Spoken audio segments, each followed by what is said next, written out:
Chinois rendent une fois de plus hommage à Didier Arafat, 2 ans après la disparition de l'artiste du coupé décalé. Et puis 7 millions d'électeurs zambiens élisent leur président, leurs parlementaires et leur maire. Bonsoir et bienvenue dans le journal. 2 ans déjà que Didier Arafat s'en est allé. L'idole de la jeunesse ivoirienne, mais d'ailleurs aussi a perdu la vie le 12 août 2019 dans un accident de moto à la 7e tranche dans la commune de Cocody. Les fans de l'artiste du coupé décalé ont investi depuis ce matin la rue où il est décédé pour lui rendre un vibrant hommage. Anissette Conan les a rencontrés. Arafat de l'enfant béni de Dieu, hey olé, hey olé. 2 ans qu'il nous a quittés, moto en liesse.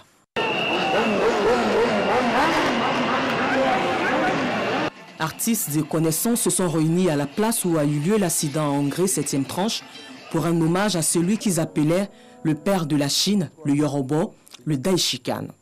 Je suis là pour le unique Arafat, le seul même qui nous motive, le seul qui nous encourage, le seul unique artiste qui fait la fierté, le baobab. On travaille mais on a esquivé, on est venu voir l'ambiance, comment ça se passe et tout.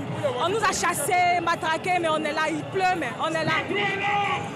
C'est un jour mémorable parce que je vois des choses que je n'ai jamais vues. On a pour habitude de célébrer Bob Marley ou Michael Jackson. Aujourd'hui, c'est mon ami et frère Didier Arafat. Et je suis très ému. Yoran, Arafat 1, l'an 2, l'an 3, jusqu'à l'an 5. On est toujours motivé pour faire ça. Artiste réputé pour son esprit de créativité. Des fans venus spécialement de la Guinée se réjouissent de cet hommage. Je vais payer mon billet, ma femme et moi, pour venir assister aux 2 ans du décès de celui qui convient d'appeler le Daishi. Je suis content parce que la mémoire d'Arafat n'est pas morte. Ça veut dire que les Ivoiriens et l'Afrique reconnaissent toujours que l'Afrique a reconnu, comme on appelle, a connu un artiste, un monument, un sommet. Occasion toute trouvée pour Abdul Razak, ami de Didier Arafat, de donner des conseils d'usage quant à l'utilisation de la moto par les usagers. Dans la vie, il faut être discipliné, il faut être respectueux des aînés, respectueux des règles que l'État impose pour tous ceux qui font la moto, le port du casque. Et il faut que cette jeunesse aujourd'hui prenne conscience que c'est par le travail qu'on arrive à ce résultat-là. C'est vrai, Arafat, on peut dire tout ce qu'on pouvait dire, mais c'est quelqu'un qui travaillait, qui a travaillé et aujourd'hui, voilà le résultat. Pour ces milliers de fans, le Daishi, comme il l'appelait affectueusement, n'est pas mort. Il continue de vivre dans les esprits et dans les cœurs. Adieu l'artiste. Moi je gagne. Moi je gagne.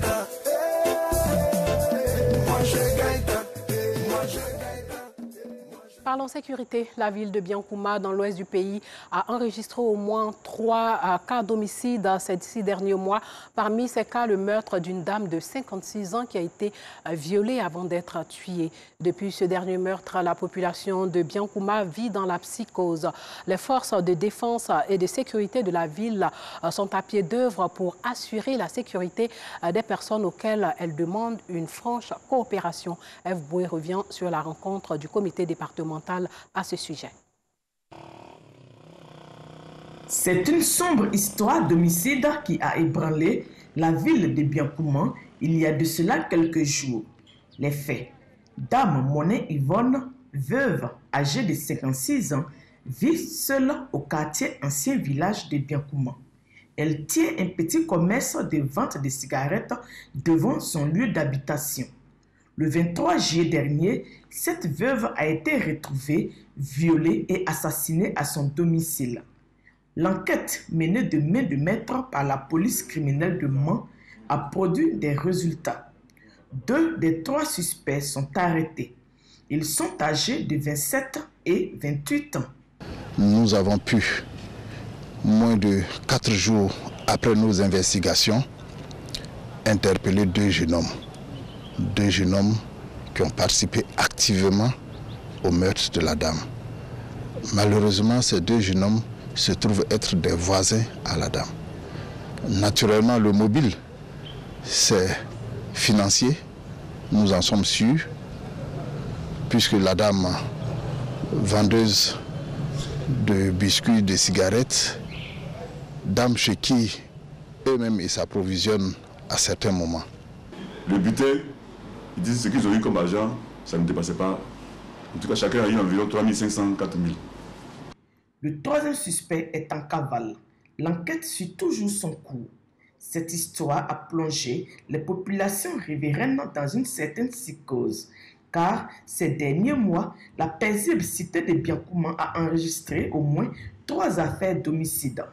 Une situation qui a amené le comité de sécurité du département de Biancouma, présidé par le préfet, à tenir des réunions avec les responsables des forces de défense et de sécurité FDS et les différentes couches des populations. Objectif, informer et rassurer. Le préfet de police de Mans a fait le point des différentes avancées concernant les enquêtes. On note une affaire entièrement résolue, une autre presque résolue, celle de Dame Monet Yvonne, et la troisième affaire non résolue. Les populations, quant à elles, se sont exprimées et ont fait quelques recommandations pour améliorer leur sécurité. Entre autres, la destruction des fumoirs, le renforcement de l'éclairage public. Ma seule doléance, c'est que c'est d'éclairer un peu le boulevard destructeur des affaires. C'est au quartier ECI. Voilà. 5 lampadaires doivent être allumés pour que nous soyons à l'aise.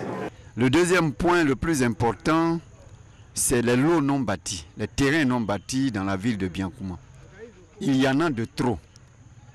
Et donc, il faut y prendre des dispositions idoines. Nous avons demandé au préfet que nous puissions regarder cela de près avec les services du ministère de la Construction et de l'Urbanisme. En plus de tout cela, les populations ont été invitées à être plus vigilantes et surtout à coopérer avec les forces de défense et de sécurité.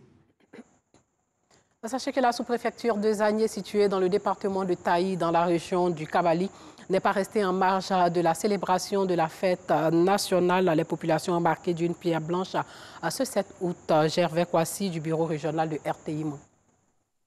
Comme partout ailleurs, les festivités marquant les 61 ans de la Côte d'Ivoire souveraine se sont déroulées de façon sobre dans la sous-préfecture des Zagné. Revue des troupes constituées des différents corps exerçant dans la localité. Ensuite, le salut au drapeau. Enfin, le message du sous-préfet. Nous sommes les héritiers de la longue lutte des pères fondateurs pour l'accession de notre pays à la souveraineté nationale. Nous devons maintenir la flamme des valeurs qui nous ont léguées, à savoir les idéaux de paix, de fraternité et de concorde. Il est donc primordial de nous approprier totalement ces valeurs qui nous seront un gage de stabilité, de prospérité et de sécurité pour notre pays. Les populations n'ont pas manqué de témoigner leur gratitude à l'endroit du gouvernement, avec à sa tête le président de la République pour les efforts consentis pour le développement des Zagné à travers la réalisation de plusieurs ouvrages, dont les plus impressionnants sont le château d'eau et la centrale électrique. L'Association des femmes musulmanes Tidjani de Côte d'Ivoire a procédé cet après-midi au lancement de la première édition des Journées culturelles Tidjani.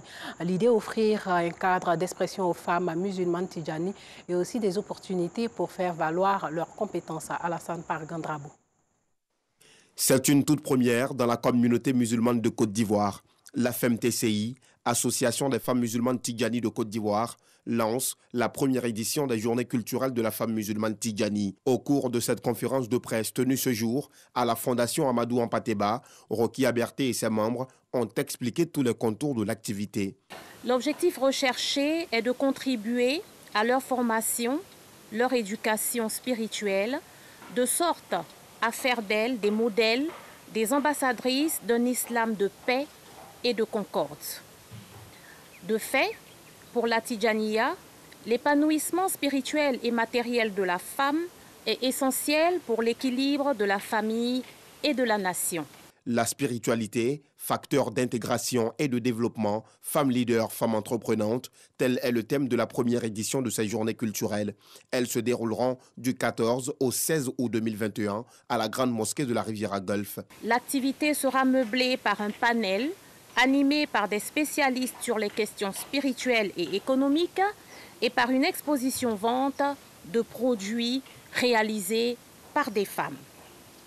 L'idée est qu'au bout du compte, les femmes musulmanes, notamment celles de la Tidjaniya, sortent de ces journées mieux outillées pour l'entrepreneuriat, plus confiantes en elles et se rendent compte de la corrélation entre les valeurs dont elles sont porteuses et la capacité à devenir des femmes entreprenantes dans leur communauté et dans la société en général, en cohésion avec les autres femmes. La première édition des Journées culturelles de la femme musulmane Tidjani sera aussi l'occasion pour les 500 femmes attendues de toute obédience religieuse de commercialiser leurs produits à travers une foire d'exposition.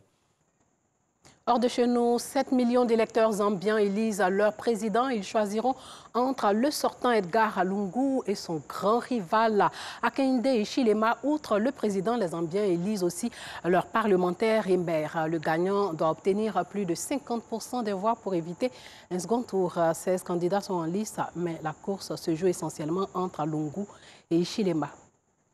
La Zambie aux unes ce jeudi, dès 6 h du matin. De longues queues se formaient déjà devant les bureaux de vote de Lusaka, la capitale. Les électeurs devront donc désigner leur président parmi les 16 candidats en lice.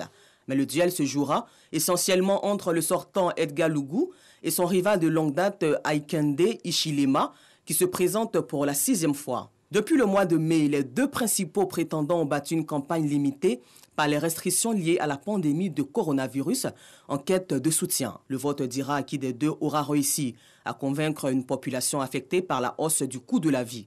L'inflation a grimpé de plus de 20% et la Zambie est devenue le premier pays africain en défaut de paiement depuis l'apparition du coronavirus.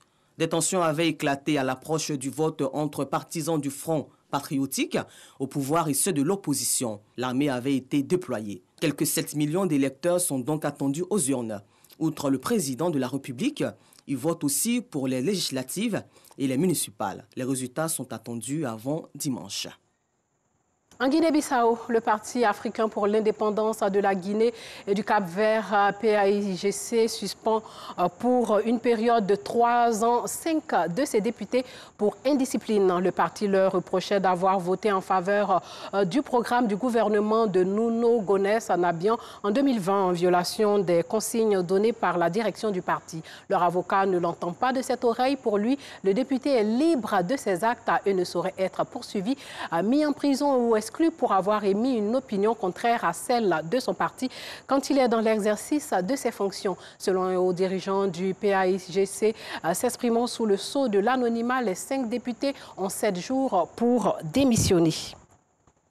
Au Soudan du Sud, les dissensions s'accentuent dans le parti du vice-président du Soudan du Sud, Riek Machar, avec les démissions aujourd'hui du vice-président et de 7 autres responsables pour rejoindre un groupe dissident qui fragilise la position de cet acteur clé de la stabilité du pays. Riek Machar est le principal opposant au président Salva Kiir, avec qui il s'est livré entre 2013 et 2018 à une guerre civile qui a fait près de 400 000 morts et des millions de déplacés.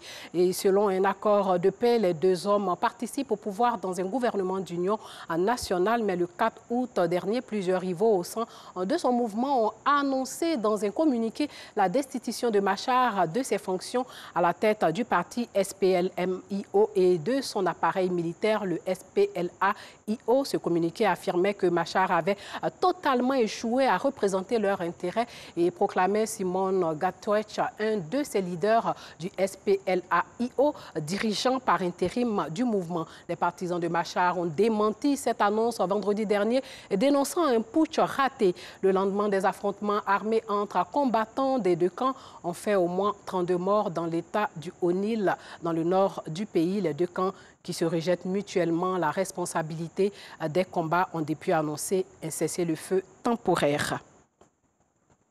En Algérie, la lutte contre les incendies ravageurs se poursuit en Kabylie. Ces feux de forêt meurtriers font rage en Kabylie, dans le nord de l'Algérie. Au moins 69 personnes ont été tuées alors que les pompiers, les soldats et les civils luttent contre les flammes. Et pour finir, sachez que sur le marché de Herat, les Afghans luttent pour leur survie sur les marchés de Herat, donc dans l'ouest de ce pays. Pauvreté et chômage ont atteint leur apogée pour les commerçants avec l'avancée des talibans qui contrôlent de nombreuses villes. Et pour être plus complet sur l'actualité en Afghanistan, sachez que les talibans se sont emparés de Herat, la troisième plus grande ville dont nous venons de parler tout à l'heure. Selon une source, les forces afghanes avaient battu en retraite pour empêcher plus de dommages dans la ville et se retiraient vers une base militaire située à Guzara, un district voisin. Voilà, c'est sur cette information que s'achève ce journal.